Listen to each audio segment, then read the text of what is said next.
देखियो एगो सिसिया बहिन के भाई कैला अन्हरा लड़का खोज कर सिसिया बहिन के हुनका से विवाह क देलखिन। एहि कहानी के गौर से सुनबे सिसिया बहिन सब। एकटा राजा और एकटा रानी रहथिन। राजा रानी के एकटा बेटा और एकटा बेटी रहथिन। राजा रानी के कोनो बीमारी के कारण राजा रानी मरि गेलखिन। तेकर बाद एकटा बेटा और एकटा बेटी बचले। राजा रानी के बेटा भी अपन शादी क लेलखिन। घर में कन्या एले। कन्या एले नहीं कि कन्या अपन ननद के एकटा छिट्टा और एकटा खुरपी हाथ में थमा देलखिन। कहलखिन जाओ अहाँ घास छील कर लाओ, घास काट कर लाओ ग। दुआर पर जे माल जाल छे हुनका देखभाल करियो। घर में जे नौकर रहे कन्या तिनको हटा देलखिन, तिनको सबके छुट्टी क देलखिन, नौकर चाकर सबके। अब भौजाई अपन ननद से बहुत खराब बर्ताव करे छलखिन। दिन रात हुनका कामे में फंसेने रहथिन। एक रति चैन ने हमेशा बेचारी के बेचैने क कर रखने रहथिन। ननद जे रहथिन उ शिव गुरु महादेव के बहुत बड़ा भक्त रहथिन। बेचारी अपन पूरा काम काज क जत्ता भी शिव गुरु महादेव के चर्चा होए तो चर्चा में चल जाथिन।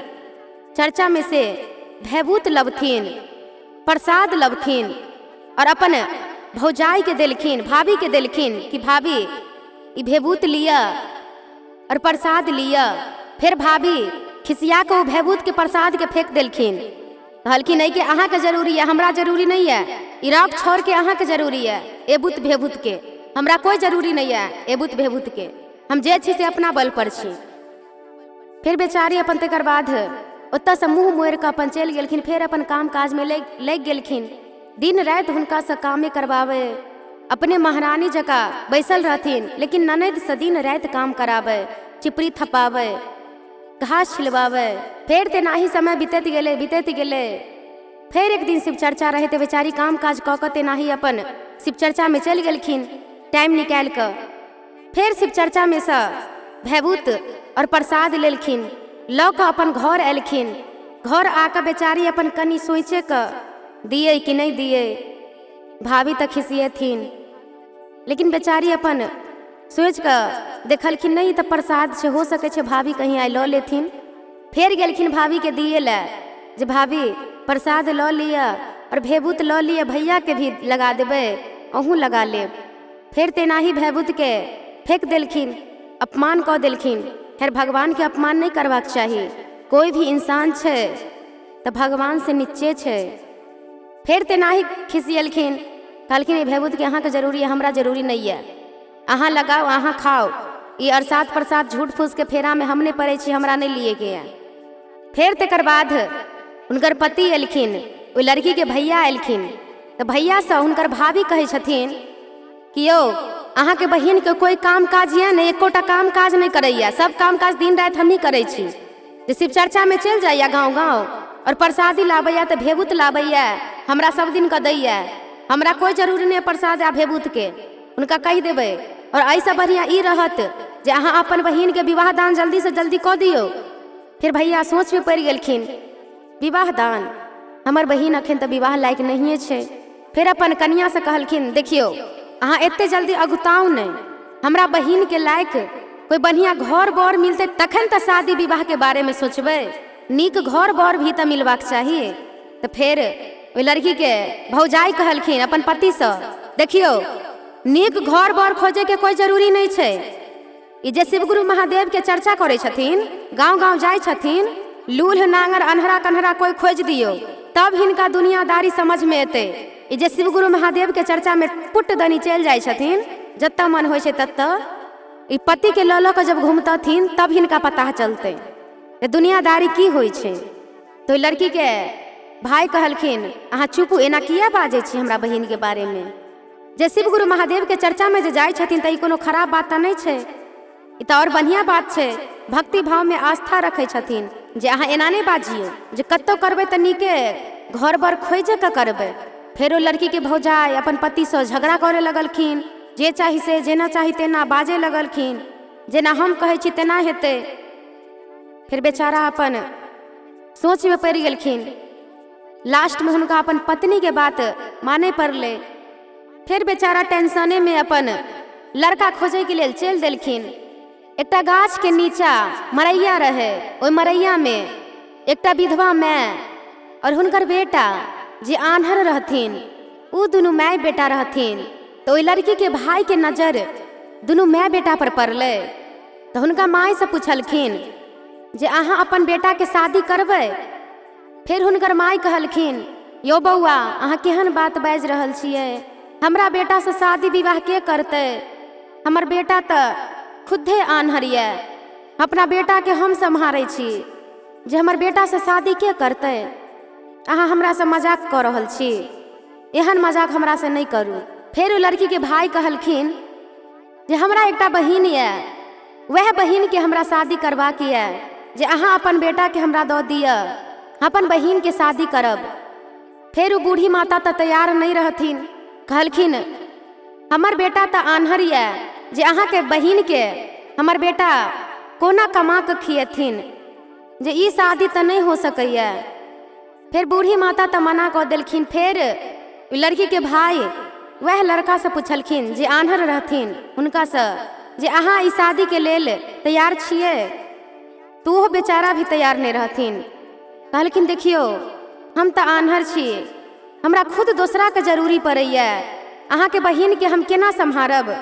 अहाँ के बहिन के हम कहाँ से कमा के खियाब, केना कमा के खियाब? हम तो खुद आन्हर छी। फिर लड़की के भाई कहलखिन अहाँ खाली शादी के लेल हाँ कर दियो, बाकी कमा के हमर बहिन ही अहाँ के खियात, अहाँ टेंशन नहीं लिया।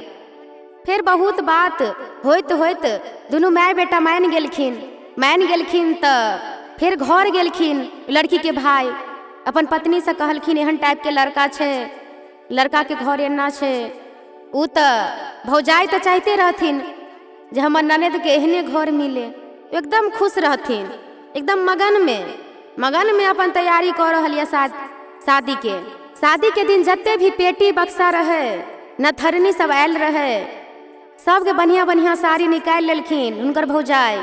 आ जत्ते भी फटल पुरान साड़ी रहे ओहि पेटी में सैत देलखिन। आ कार्टून में जे भार बन्हाई छे, भार रखाई छे, ओहि भार के डिब्बा में ईटा पत्थर भर देलखिन हुनकर भौजाई। देखियो शिव गुरु महादेव एहन दुष्ट भौजाई तो ककरो नहीं दे। और बेचारी लड़की भी अपन खुश रहथिन। शिव गुरु महादेव से एतबाइये कामना करे छलखिन कि हे शिव गुरु महादेव, हम तो अहाँ के चर्चा करे छली, अहाँ के जे बढ़िया बुझायल, जे अच्छा बुझायल वह कैली, हमरा नसीब में जे रहे वह भेले। उ बेचारी भी अपन सोचलखिन जे शिव गुरु महादेव पर हम सब चीज छोड़ दै छियै। हम शिव गुरु महादेव के चर्चा में जाय छलियै, सुमिरन करे छलियै, जाप करे छलियै। हमरा लेल अन्हरे मंजूर छे तो हमरो आन्हर ही मंजूर ये। फिर शादी विवाह भेले, लड़की के डोली उठले, जते भी ईटा पत्थर वाला भार रहे सब लधैले, फटल साड़ी वाला पेटी सब रहे सब लधैले। फिर लड़की विदा भेलखिन। जाइत जाइत रास्ता में एकटा शिव गुरु महादेव के मंदिर मिलले। तो लड़की कहरिया से विनती करे छथिन, आग्रह करे छथिन कि यो कहरिया भैया कनी यहाँ पर डोली रोकियो, हम कनी शिव गुरु महादेव के दर्शन कैने आबै छी। फिर कहरिया भैया डोली के रोकलखिन ओतै पर। फिर लड़की डोली में से उतरलखिन शिव गुरु महादेव के दर्शन करे के लेल। और ओहि लड़की के आन्हर जे पति रहथिन उहो बेचारा अपन पीछे पीछे अपन पत्नी के हाथ पकड़ के उतरलखिन। अपन पत्नी से कहलखिन चलू कनी हमहू शिव गुरु महादेव के दर्शन कऽ लै छी अहाँ संगे संगे। बेचारा जे आन्हर पति रहे उहो अपन लड़की के पीछे पीछे गेलखिन। फिर शिव गुरु महादेव से विनती करे छथिन, आग्रह करे छथिन कि हे शिव गुरु महादेव, हमरा से कोन पाप भेले, की अवगुण भेले कि बच्चे में माय बाप छीन लेलिए।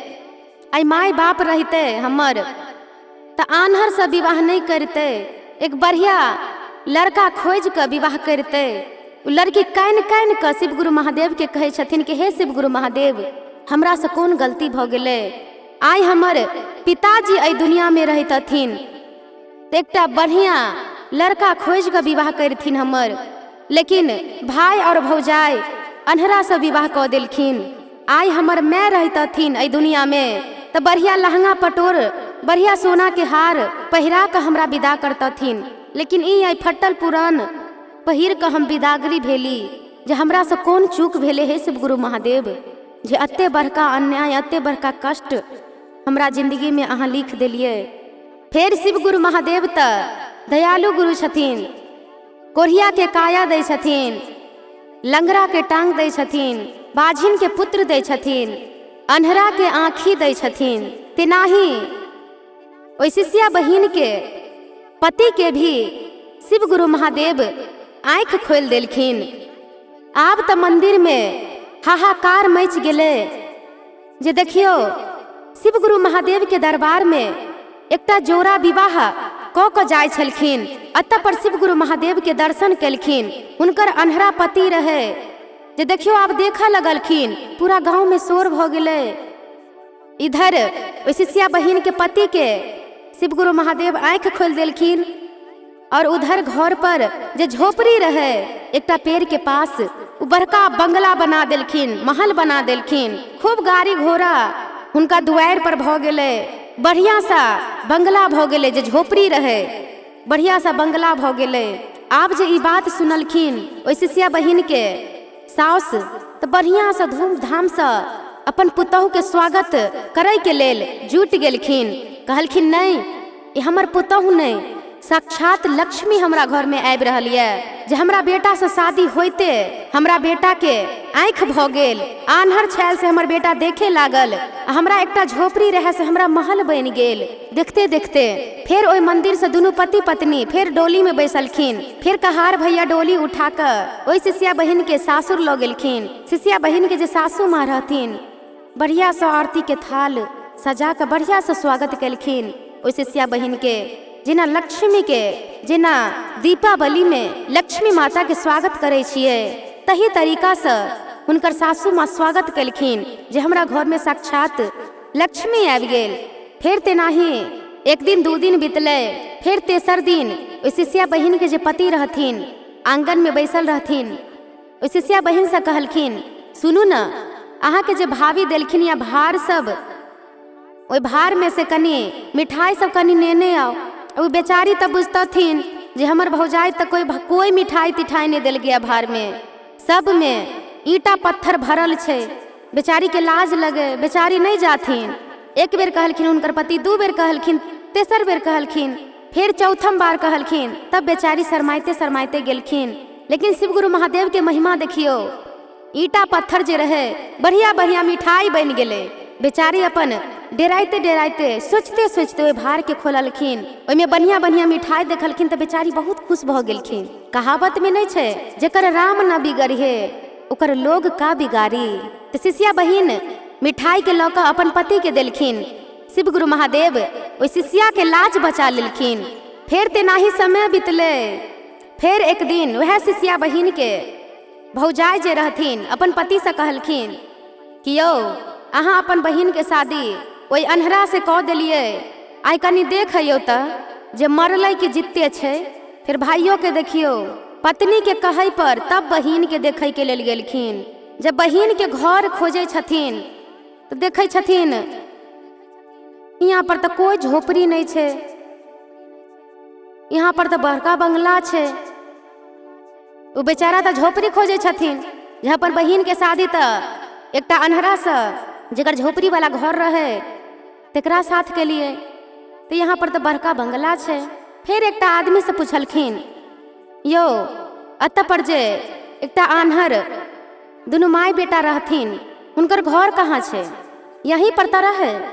तो कहलखिन, हाँ हाँ बै जे बंगला देख रहल छे हुनके न छे, जाओ जाओ। फिर बेचारा धकमकाइते धकमकाइते अपन गेल। बहिन तो बहिन होइ छे। बहिन पहचान गेलखिन जे हमरे भैया ये। फिर बहिन से पूछे छथिन, भैया बहिन एना केना, ई सब केना। तो बहिन अपन भाई से बतावे छथिन, भैया भौजाई तो हमर दूसरा घर के बेटी छे, लेकिन अहाँ तो हमर सहोदर भाई छली, लेकिन तैयो जान बुझ कर आन्हर से हमर बियाह कऽ देली। आइ हमर मम्मी पापा रहित तो आन्हर ढोनर से नहीं बियाह करित, लेकिन अहाँ अपन सहोदर भाई होकर ओइ दूसरा घर के लड़की के बात मान कर हमर बियाह एकटा आन्हर से कऽ देली। लेकिन जकरा किस्मत में जे रहे छे लिखल वह होय छे भैया। हम शिव गुरु महादेव के चर्चा में जाय छली, चर्चा करे छली। हम शिव गुरु महादेव के शिष्या छी। सब शिव गुरु महादेव के लीला ही छे। हमर पति अब देखे लागल, हमर पति अब आन्हर नहीं रहल। ई सब शिव गुरु महादेव के महिमा छे। जय शिव गुरु महादेव, जय शिव गुरु महादेव, जय शिव गुरु महादेव।